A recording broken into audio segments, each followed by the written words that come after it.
Hey, Llama here, and welcome to my next episode in the Ark Survival Ascended playthrough on Xbox on official servers. Now, you might remember in the last episode we managed to tame ourselves a mammoth so that we could gather some wood and some thatch, and that's exactly what I'm doing now. So here we're going to look at base expansion. Now, I'm not going to expand the base here on the water that I've sort of originally constructed. I did on the first day that the server opened. When I pegged at this spot, I also went over to Green Obelisk and I pegged at a spot right next to the obelisk. But all I've got there at the moment is just a little 1x2 brick shack, and the whole area sort of secured with pillars. So what I want to do is I want to build my main base underneath the green ob. And that's what we're going to look at doing today. But before we go there and start building, I'm going to grab some materials while we're here. So I'm going to grab as much thatch and wood and stone and everything as I can here, and go and craft ourselves some foundations and all the sorts of things that we might need to start the beginning of the base. So let's just get wood. I've already got a heap of thatch, so I probably don't need too much of that. We'll drop all those berries and pop that back in the mammoth. Now the mammoth, if you didn't know, or if I didn't mention it before, gets a reduction on weight, a weight reduction on wood. I think it's 25%. It's pretty good. So you can carry a whole heap of wood with a mammoth. It's not the best creature for harvesting wood, but it's okay. And keeping in mind at the moment, Winter Wonderland is running, and we are on 3 times on this server, because this server was originally a 1.5 boost because it was one of the console servers that released afterwards, and when it runs Winter Wonderland, the event, it got a 1.5 boost on top of that. So everything on here is at 3 times, so a really good time to think about building a big base, to be honest. So anyway, let's harvest some more gear. I'm going to make up some foundations and that, and then we'll head off and I'll show you the new base location. Okay, so we've got ourselves some essentials in Stargy. Let's chuck that stuff over. We've got some basics to start building. We've got our harvesters to get us some materials while we're there. That's Red Ob in front of us, but we're going to head over to Green Obelisk, and I'll bring you back when we get there, and I'll show you the new base location. Okay, here we are at Green Ob, and coming up to the base location that I have pegged myself at. So it's on, so you can see down there at the bottom in front of the ob, there's a load of pillars, there's some around here. So this entire area I have secured for my main base, which is a pretty good spot. I have built here before on Ark Survival Evolved, and it's a really cool spot. So we've got this spot up here. This is the little 2x1 that I mentioned, and this is where we're going to build our beginning of our base. And look, obelisk is just there. I mean, really the whole idea was that if there are no cryopods, which of course there are, but given that we were working in a no cryopod environment, you were going to have to walk creatures to the obelisk or fly and drop them with a rhino. So I wanted to make sure I got myself a spot as close to the obelisk as possible, and hence my desire to peg this spot off as soon as I saw it was still available when I logged on the first day. And here literally you can walk off the edge and land down on the path that leads up to the ob. So here is where we're going to build our base. Now, I'm going to go with something, the design of the base. Now, I'm not a builder by no stretch of the imagination, and I don't do building videos for a good reason. One, I don't have the patience for it, and whilst the building mechanics in Ascended are much better than Evolved, I wouldn't make a builder's armpit, so I'm not going to record too much of this build, but I will show you the general gist of what I'm doing. So here I'm going to build a round base this time, or rounded, because everything's going to have flat edges, but in this area we're going to look at building sort of like a circle base, and I'll give you an idea of how to start. If you've never done one of these before, there's a bit of a knack to starting it. Let's just get the mammoth out, and we can go and harvest some stuff. Oh, no. Alright, I was thinking we could clear the ground. Of course we can't. We haven't placed a cryo fridge yet. Alright. So, anyway. Here we got the circle base. You start off with the triangles like that. 6 of them together, and then the next row you want to put the square foundations spaced one apart. Doesn't matter where you start them, but as long as they're spaced one apart, and then fill them in. Bit of lag. Fill them in with the triangle foundations, and you can see now you're starting to get a bit of a circle going. Now, what do we have in here? We have some more materials. I think we did. Oh yeah, there you go. So we've got some more stuff there, kind of ready to go. Brilliant. So we can hop on the RG, because building when you're sitting on the dinosaur is a little easier, particularly for floor stuff, because you get more of an aerial view than you do if you're standing with your character. Particularly on ASA, because the grass seems to be almost above head height. But anyway, so when you start expanding out, the rule of thumb is if there's a square foundation, then the next layer has to be triangles. If it's a triangle foundation, then the next layer has to be squares. So you can see on each square foundation, I'm working my way around and I'm adding 3 triangle foundations here. And then you'll notice that the gap that leaves is square. So in that gap, I then put a square foundation. And then when I come to doing the next row, I'll be putting 2 square foundations on the end of the triangles and another 3 triangles on the end of the square. So it's that way, you just keep following that method and just keep going out, and obviously as you go out you'll be using your edges will get wider. Now, an interesting thing to note, and this is worth remembering when you are building, is that because of the way that the triangle foundations work, you can see at the moment I have 2 foundation widths on the triangle foundations, and I have 1 foundation width on the square foundations. But when I now extend it to the next layer, and let's do this, now I have 2 triangle foundations width and 2 square foundations width. So every second row that you do in your circle, the edges will be exactly the same width all the way around, yeah, the flat edges. Alternatively, every second one that you do the other way around, one will be wider than the other. So really, when you finish the circle of your base, you want to ensure that you finish on one where all of the edges are the same width. Otherwise, when you come to like building your walls and putting doors in and stuff like that, it's going to look really weird, because you're going to have one side, each alternating side will be a different length to the previous one, which is a little bit, I hope I've explained that well, but it's a little bit hard to sort of get your head around how it works. It's just because of the way that the triangle foundations build as you go round. So we've got ourselves a little bit of a platform to start with. Let's put the generator, we'll put it out as far as we can. Of course, I love ASE. You can pick everything up. It's fantastic. So I can place this generator down. We can get, what do we want? We want the cryo fridge next. Can we gather some of those? I really wanted to, that's why I wanted the mammoth, so I could clear all this foliage sticking through. Pop the generator and the cryo fridge down. Now we brought some fuel, we can put that in and we can turn the generator on, and the cryo fridge, we've got 5 minutes to wait until we can throw anything out.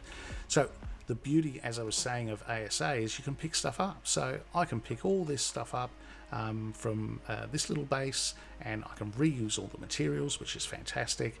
And not only that, but at the moment I've got that generator and cryo fridge placed, and I can just stick it there for now and use it to be able to throw my creatures at, and then when I finish building the base I can relocate it into an area where I'm going to be using it in the future. So massive improvements, to be honest, compared to ASE when you think about it.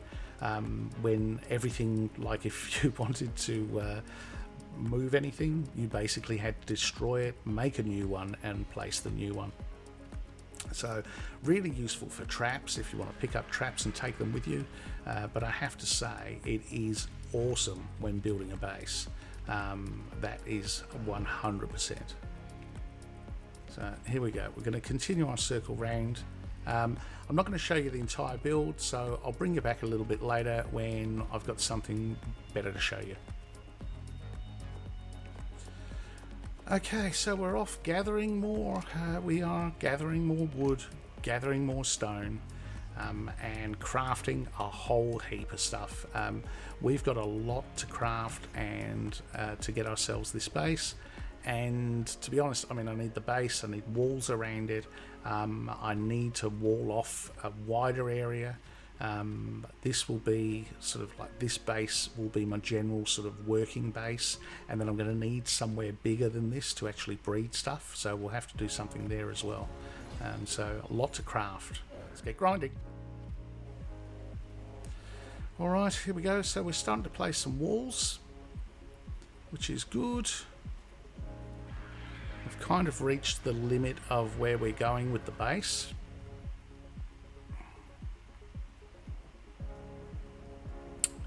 Okay. I still got to craft a few foundations to finish it off. I tell you what, the grind is real. It for sure. So we can place some walls. I'm going to place walls every second one, and then on these ones, I'll show you a trick. I'm going to, if you want to put, say you've got something that is like we've got here with 3 foundations wide, and you want to put a double gate, you can use the triangles to just angle a wall in, and then you get yourself your 2 foundations. And now we can place a dino gate there, and we can basically have a dino gate. It gives us, so there's a few benefits there. One, it allows you to place a dino gate in the middle of the 3 foundation section. It also gives you a little bit of like an entry porchway thing, which is pretty cool. And it creates like a little bit of I don't know, a bit of different sort of shape to the build as well. So as I said, I'm no build expert, and I spent years on ASE building stone boxes. And when the homestead improvement came, we got all these sort of different shaped things, then that was really cool. You could build sort of rounded stuff, but I'm not the most inventive builder. One thing I have noticed though, you can use your stairs, your what's the word, the rounded stairs, twirled stairs, I don't know what the word is for them, spiral stairs. You can use them like I have here to give sort of like a side stair angle thing, which I think is pretty cool. I kind of just stumbled across this. So does that work? Let's see. Oh no. Okay, maybe I need to hop off and do this. It'll probably be easier. Each time you change a view, I think it only happens on the Xbox, but on the controller, each time you change the thing that you're placing, it opens the creature's inventory that you're sitting on. So, okay, that looks alright. I think we could live with that. And then we place our gate. Need to enable snap points for that. That's another thing. God, I tell you what, the amount of trouble I've had placing these dino gates straight in a doorway gap. Oh, that's a behemoth gate. Alright, well, we won't put that on there. Okay, nice. So that's how you give yourself a nice little gateway entrance to your base. And we're going to continue the build. Alright, here we go. So we have finished the main structure of the base. We've created ourselves a little entranceway, and we've also built like the beginnings of a stair path down to this next section. And this next section is where we're going to be building our big breeding area over there. So we want to be able to access it, and we're going to need to sort of wall it off as well, and make sure that we don't get anything wandering in. So nothing massively nasty spawns here. You do get alpha raptors, you do get raptors obviously. So while I was out harvesting stuff, I came across a Rex. This is a 120 female Rex. Now if you remember, a few episodes ago we tamed ourselves a 125 male Rex, and I need something to breed with it basically. So 120, look, not the best but not the worst. I'll take it at this stage, this early stage. We'll probably aim for something better in the future, but for now I will take a 120. So we're going to try and knock this girl out. I've got my flak on. I'm going to put everything else in the RG. We've got some sleeping bags in case everything goes downhill, and we have our super duper crossbow and some trank arrows, and that's pretty much it. And it was sort of over this way. Let's hope it's still here. There it is. Okay, it's alright, it's attacking a trike, so I'm going to take advantage of that, and let's have some drink. And I'm going to pump some arrows into it while it's attacking the trike. I'm not going to be knocking it out while it's doing that, so but we'll get a bit of a head start before it starts chasing me. And again, you notice we're not doing this with the trap, so to be honest, I think I said it in my last video, I wouldn't even bother using a trap for a Rex again. You can outrun them, wild ones at least. Oh, he got a little bit close. Let's hop off. Yeah, see, he didn't even hit me. There you go. And look how close he got. You can just run a little bit further away, turn around, pop a few shots. He didn't even follow me. This is a pretty good spot actually, because there's a lot of rocks around here, and he gets, I think it's the AI thing. The rocks, they sort of try and navigate a way around them, which just slows them down massively. So this is a really good taming spot where, look, he doesn't even look like he's paying any attention to me. He's thinking about it. How do I get around there? I can go this way. And by the time he's done that, because his turning circle's not great, I've moved out of the way. There we go. We're going to knock this this girl out, no problems. All right. Oh, okay, getting a bit close. We'll run in the other direction. She's taken a bite. She still hasn't hit me. She's done nothing but roar at me so far. Okay, another hit. Where are you? There we go. Another hit. This should not take too long. Is she torpor running already? I doubt it. Seems unlikely. Can't really see her, but I know she's there. There we go. Don't get, or whatever you do, don't go over to the Archie, please. That would ruin my day. No, come back and attack me. I'm the one shooting you. Don't attack the RG that's on passive. What's it doing? Sounds like it's biting something. I don't know what it's biting. Not the RG. Oh, here he comes. Or here she comes. Yep, okay, well I've got her attention now. Alright, let's keep moving. Dehydrated again. Problem with wearing flak and running around a lot. Oh, there's a stego. Oh no. Okay, no, that's not good. All right, let's try and get the stego's attention on me.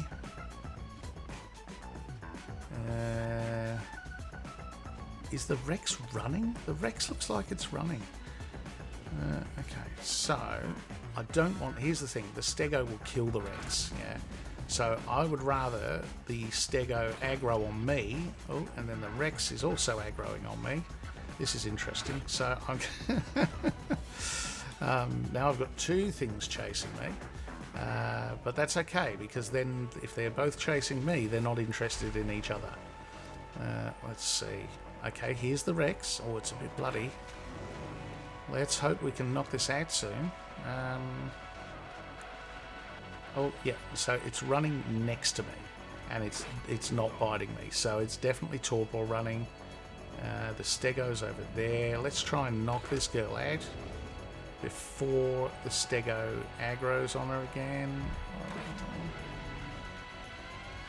Right, yes, come on. Yep, oh, we've got to be close. If it's torpor running, it must be close. Ah, and there we go. She's out. Fantastic. Stego has de-aggroed on me. That could not have worked better. Awesome. Okay, so I've filled her full of primate and she's tamed. Brilliant. Look at that. We have a female Rex for some breeding and for making eggs, which we can use for kibble. So that's even better. Let's grab a cryopod. Oh, I'll tell you what, how much of a relief is it to be able to cryopod things once you've tamed them instead of having to walk them back to base. Let's have a quick look at the stats. 360 melee, that's not bad. I'll take that. You combine 360 melee with the 9460 health we got on the male, and we got some boss fighters. Brilliant. So, while we were waiting for that Rex to tame up, I also knocked out an Anky and left that with some berries in it on Herb Island, and here we go. It was a 110, so not the best, but not the worst. Seems to be the theme for the day. Look, this Anky is better than the Anky I didn't have before. So, yeah, look, that's okay. 274 melee, 375 weight's not very good, but 274 melee, not the worst. That'll get us some metal, certainly better than a pick, that's for sure. Now, I need an Oviraptor in my life. So we should try and find one of those. Now, we found one. If you didn't know, the best way to tame an Oviraptor, they're a bit skittish, so go up to them in ghillie and bowler them. Like this, he says, hoping he doesn't miss. There we go. And then usually one shot is enough to knock them out, particularly a low level like this one. There we go, and he's out. Now, Oviraptors tame with eggs, so I did breed those Rexes, and I've got myself a Rex egg that I can use as Oviraptor kibble, because these guys are invaluable in Ark Survival Ascended. So they've got some special features that they didn't have in Ark Survival Evolved, and we'll talk about that a little shortly. While we're flying about, we threw in a cheeky little Moss Chops tame. So this one will be good for getting us some kibble. And again, we'll pop that one up.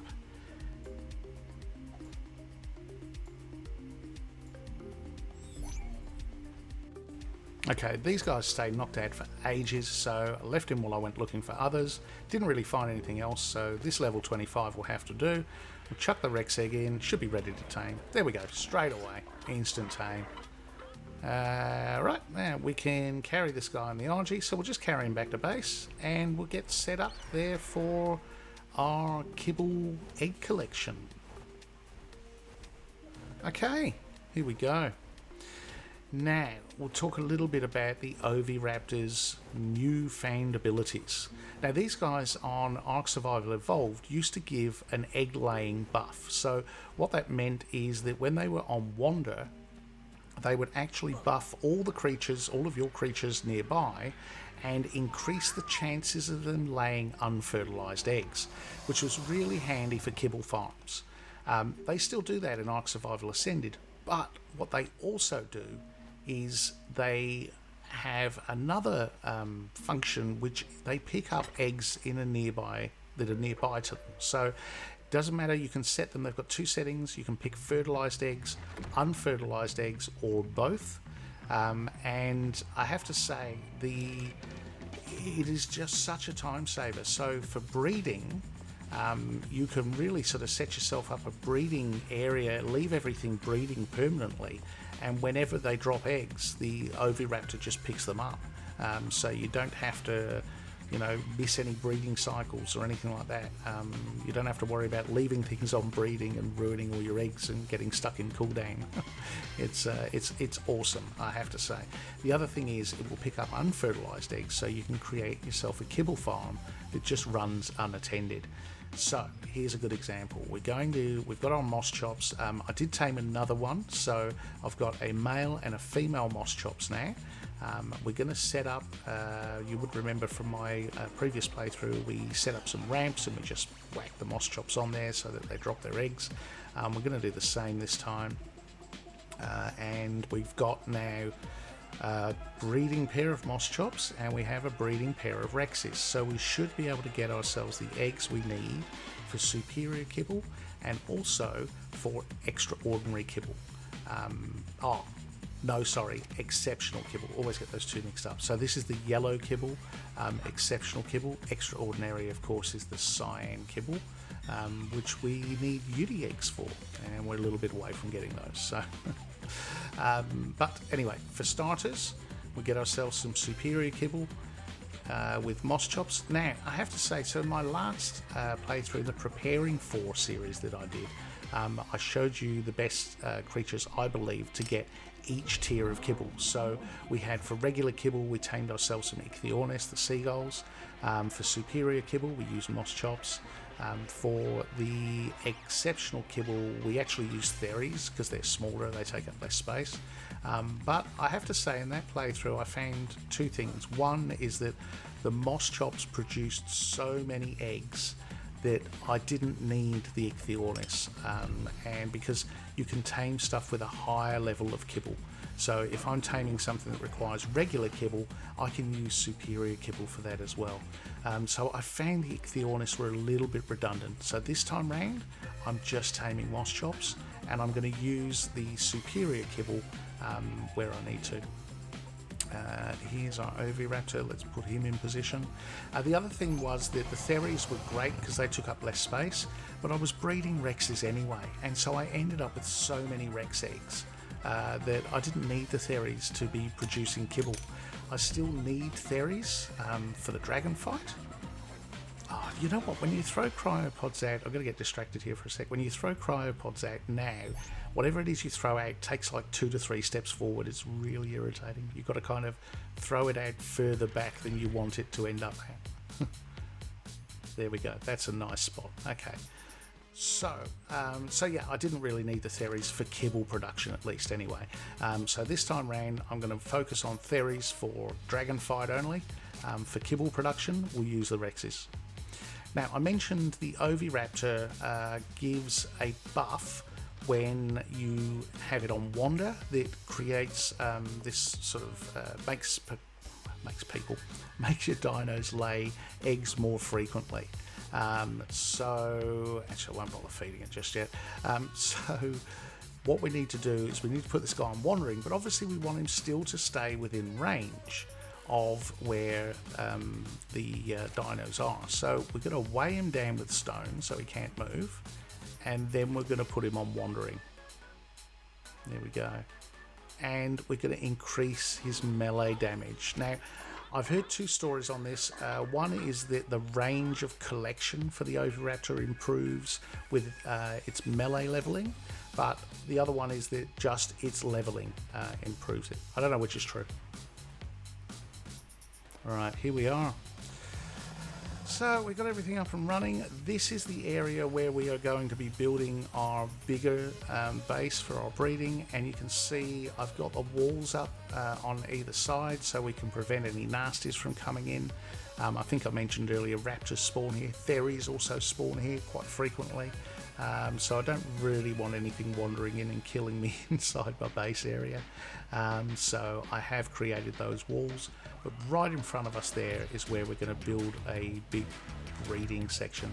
I'm not going to record the build, so I'll just get on and do it, to be honest. I'll show you what it looks like afterwards, but it's basically going to be another circle base, just bigger than the one we just did.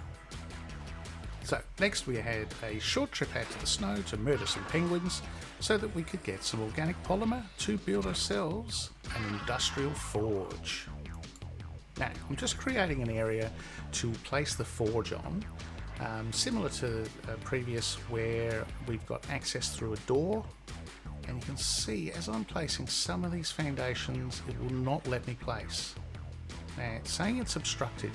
Now, if you look visually, there are no rocks, but I'll tell you right now, if we get ourselves a Doedicurus and we go swinging around in that area, you will find, and I think I've never come across this in Ark Survival Evolved, but it is something to watch out for in Ascended. You will find that there are more than likely rocks underneath the map. Yeah, so you can't see them, but they're there, and they will obstruct your foundations when you're trying to place them. So we'll take the Doedicurus across to there, and we'll just, there you go. So you see, I can hit rocks that you cannot see. They don't appear to be there, but there we go. There's another one, and let's give it a try now, and hopefully, there you go, green. We can place those foundations. Brilliant. Now, still on the forge, Ark Survival Ascended has this new sort of snap thing. So you can see the industrial forge is snapping in place. It's useful in some instances, in this one, not so much. So the snap point says you're not allowed to place it, and we'd have to freehand place it otherwise. But there's another way around this. If we place an extra 3 triangle foundations at the end and then pop a ladder on the middle one, that gives us a middle point to climb up the ladder and place our foundation, our forge, smack bang in the middle. So you can see, we'll just move it forward slowly, please. Get it in the right spot. Bang. Lovely. Perfect placement every time.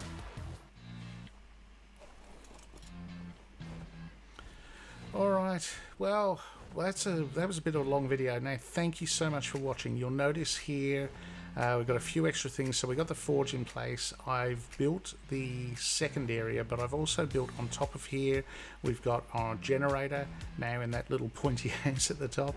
I've put it central in the base so it powers everything around the base. We've built ourselves a little greenhouse at the back there. We've got windows in the base. It's fully enclosed. Doesn't have, well, other than having a roof, of course. We've got our path that goes down, and we also have a second path that runs down to this bigger base area, which is the area that we'll use for breeding. So at the moment it's just an empty cake tin, but we'll be using that for breeding our boss Rexes. Oh, hell of a video. So we had a lot to get through as a bit of a catch-up video, to be honest, and there's a little bit more catching up to be done in the next video, but for now that's it. I hope you enjoyed the video. If you did, drop us a like, maybe subscribe if you haven't, and I'll catch you in the next video. I'm Llama, and I'm out of here.